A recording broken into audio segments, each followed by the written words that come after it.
Secrets, if you really look at yourself, you would be speechless.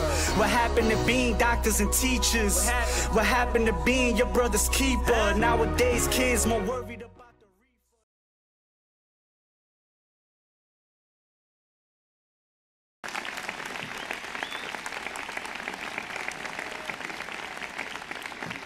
the Obrigado.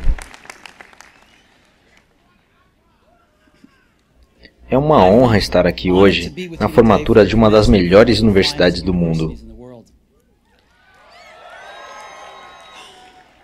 Verdade seja dita, eu nunca me formei na faculdade. E isso foi o mais próximo que eu já cheguei de uma formatura na faculdade. Hoje vou contar para vocês 3 histórias da minha vida. Não é grande coisa, apenas 3 histórias.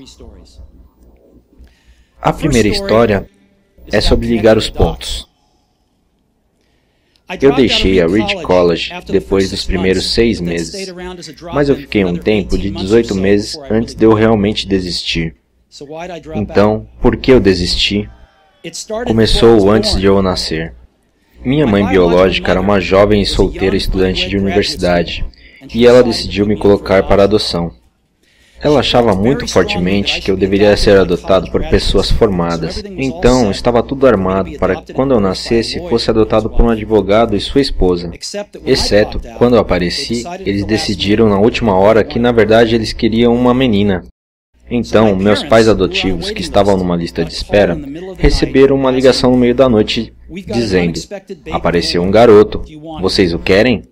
Eles disseram: "É claro." Minha mãe biológica descobriu mais tarde que minha mãe adotiva não tinha se formado na faculdade e que meu pai tinha apenas o 2º grau. Então ela se recusou a assinar os papéis da adoção. Ela só assinou depois de alguns meses, quando meus pais adotivos prometeram que um dia eu iria para a faculdade. Esse foi o começo da minha vida. E 17 anos depois eu fui para a faculdade. Mas, ingenuamente, eu escolhi uma faculdade que era quase tão cara quanto Stanford. E todas as economias dos meus pais, que eram de classe operária, estavam sendo gastos no meu ensino superior. Depois de 6 meses, eu não podia enxergar o valor daquilo. Eu não tinha ideia do que fazer com minha vida, e nem como a faculdade iria me ajudar a descobrir. E lá estava eu gastando todo o dinheiro que meus pais economizaram durante toda a vida. Então eu decidi largar tudo e confiar que tudo iria dar certo. Era muito assustador naquela época, mas olhando para trás, foi uma das melhores decisões que eu já tomei na minha vida. Assim que eu saí, eu pude parar de assistir às aulas obrigatórias e comecei a assistir às aulas que pareciam ser interessantes. Nem tudo foi tão romântico. Eu não tinha um dormitório, então eu dormia no chão do quarto dos meus amigos. Eu recolhia garrafas de Coca-Cola a 5 centavos para poder comprar comida. Eu andava 7 milhas pela cidade toda noite de domingo para poder ter uma boa refeição no templo Hare Krishna. Eu amava aquilo. E muito do que descobrir, seguindo minha intuição e curiosidade, se mostrou de valor incalculável mais tarde. Deixe-me dar um exemplo. A Reed College, naquela época, oferecia o melhor curso de caligrafia do país. Por todo o campus, cada pôster, cada etiqueta e gaveta apresentava uma bela caligrafia manual. Como eu tinha largado o curso e não precisava frequentar as aulas normais, decidi assistir às aulas de caligrafia. Aprendi sobre fontes com serifa e sem serifa, sobre variar a quantidade de espaço entre diferentes combinações de letras, sobre o que torna uma tipografia boa. Aquilo era bonito, histórico e artisticamente sutil, de uma maneira que a ciência não pode entender. Eu achei aquilo tudo fascinante. Nada daquilo tinha qualquer aplicação prática para a minha vida. Mas 10 anos mais tarde, quando estávamos criando o primeiro computador Macintosh, tudo voltou. E nós colocamos tudo aquilo no Mac. Foi o primeiro computador com tipografia bonita. Se eu nunca tivesse deixado aquele curso na faculdade, o Mac nunca teria tido as fontes múltiplas ou proporcionalmente espaçadas. E considerando que o Windows simplesmente copiou o Mac, é bem provável que nenhum computador as tivesse.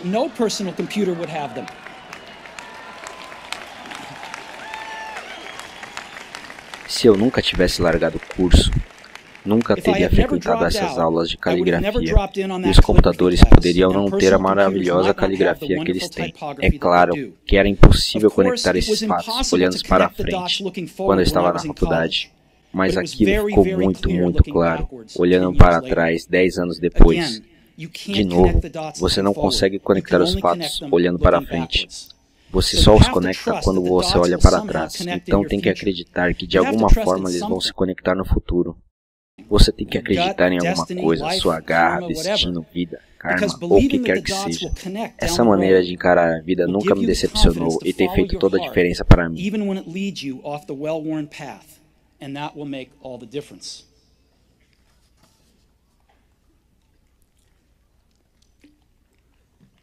Minha segunda história é sobre amor e perda. Eu tive sorte porque descobri bem cedo o que queria fazer na minha vida. Woz e eu começamos a Apple na garagem dos meus pais quando eu tinha 20 anos. Trabalhamos duro e em 10 anos a Apple se transformou em uma empresa de 2 bilhões de dólares e mais de 4 mil empregados. Um ano antes, tínhamos acabado de lançar nossa maior criação, o Macintosh, e eu tinha 30 anos. E aí fui demitido.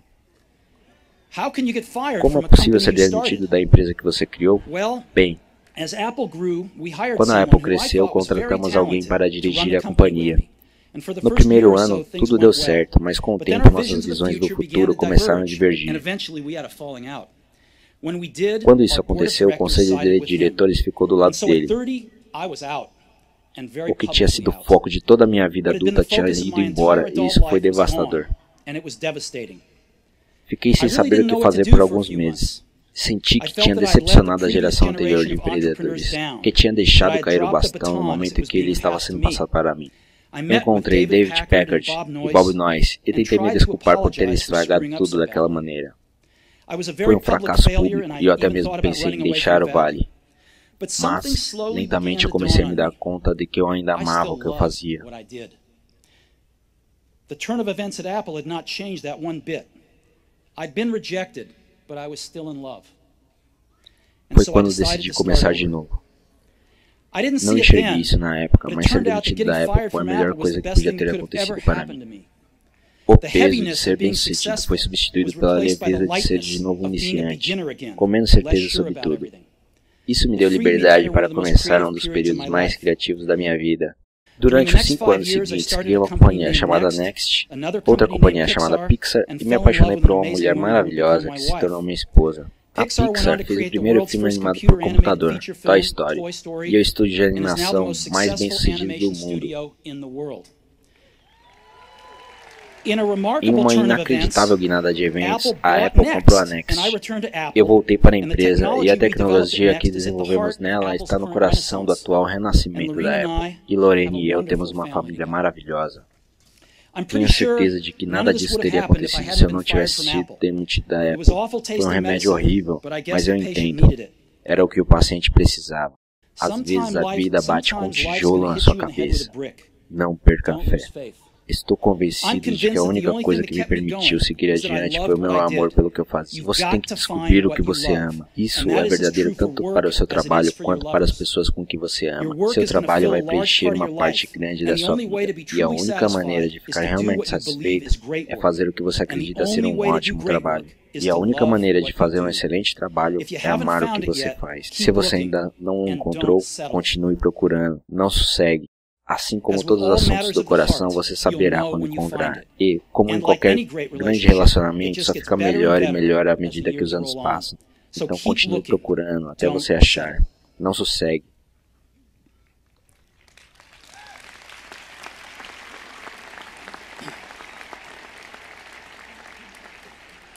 Minha terceira história é sobre morte. Quando eu tinha 17 anos, li uma frase que era algo assim: se você viver cada dia como se fosse o último, um dia ele realmente será o último. Aquilo me impressionou. E desde então, nos últimos 33 anos, toda manhã eu olho no espelho e pergunto: se hoje fosse meu último dia, eu gostaria de fazer o que farei hoje? E se a resposta é não por muitos dias seguidos, sei que preciso mudar alguma coisa. Lembrar que estarei morto em breve é a ferramenta mais importante que já encontrei para me ajudar a tomar grandes decisões. Porque quase tudo, expectativas externas, orgulho, medo de passar vergonha ou falhar, caem diante da morte, deixando apenas o que é importante. Não há razão para não seguir o seu coração. Lembrar que você vai morrer é a melhor maneira que eu conheço para evitar a armadilha de pensar que você tem algo a perder. Você já está nu, não há razão para não seguir seu coração. Há um ano, eu fui diagnosticado com câncer. Era 7h30 da manhã e eu tinha uma imagem que mostrava claramente um tumor no meu pâncreas. E eu nem sabia o que era um pâncreas. Os médicos me disseram que aquilo era certamente um tipo de câncer incurável e que eu não deveria esperar viver mais de 3 a 6 semanas. Meu médico me aconselhou a ir para casa e arrumar minhas coisas, que é o código dos médicos para dizer: prepare-se para morrer. Significa tentar dizer às suas crianças em alguns meses tudo aquilo que você pensou ter os próximos 10 anos para dizer.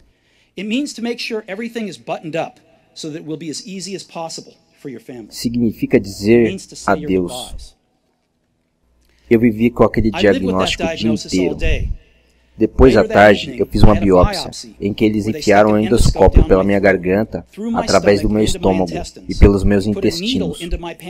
Colocaram uma agulha no meu pâncreas e tiraram algumas células do tumor. Eu estava sedado, mas minha mulher, que estava lá, contou que quando os médicos viram as células em um microscópio, começaram a chorar. Era uma forma muito rara de câncer pancreático que podia ser curada com uma cirurgia. Eu operei e estou bem.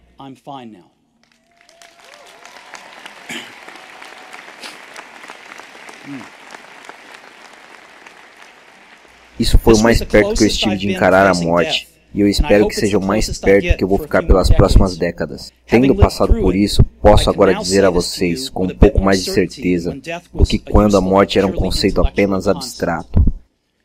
Ninguém quer morrer. Até mesmo as pessoas que querem ir para o céu não querem morrer para chegar lá. Ainda assim, a morte é o destino que todos nós compartilhamos. Ninguém nunca conseguiu escapar. E assim é como deve ser. Porque a morte é muito provavelmente a principal invenção da vida. É o agente de mudança da vida. Ela limpa o velho para abrir o caminho para o novo. Nesse momento, o novo é você.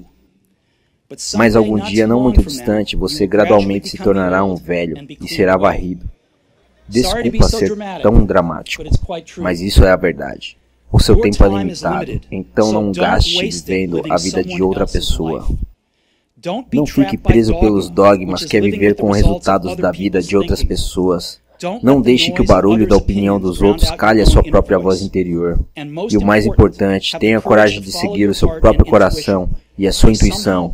Eles de alguma maneira já sabem o que você quer se tornar realmente. Todo o resto é secundário.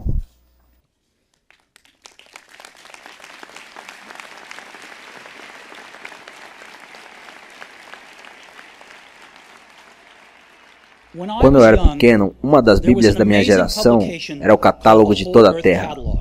Foi criado por um sujeito chamado Stuart Brandt em Menlo Park, não muito longe daqui. Ele o trouxe à vida com seu toque poético. Isso foi no final dos anos 60, antes dos computadores e dos programas de paginação. Então tudo era feito com máquinas de escrever, tesouras e câmeras Polaroid. Era como o Google em forma de livro, 35 anos antes do Google aparecer. Era idealista e cheio de boas ferramentas e noções. Stuart e sua equipe publicaram várias edições do Catálogo de Toda a Terra. E quando ele já tinha cumprido sua missão, eles lançaram uma edição final. Isso foi em meados de 70 e eu tinha a idade de vocês. Na contracapa havia uma fotografia de uma estrada de interior ensolarada, daquele tipo onde você poderia se achar pedindo carona se fosse aventureiro. Abaixo estavam as palavras: continue com fome, continue bobo. Foi a mensagem de despedida deles: continue com fome, continue bobo. E eu sempre desejei isso para mim mesmo. E agora, quando vocês se formam e começam de novo, eu desejo isso para vocês. Continue com fome, continue bobos. Obrigado.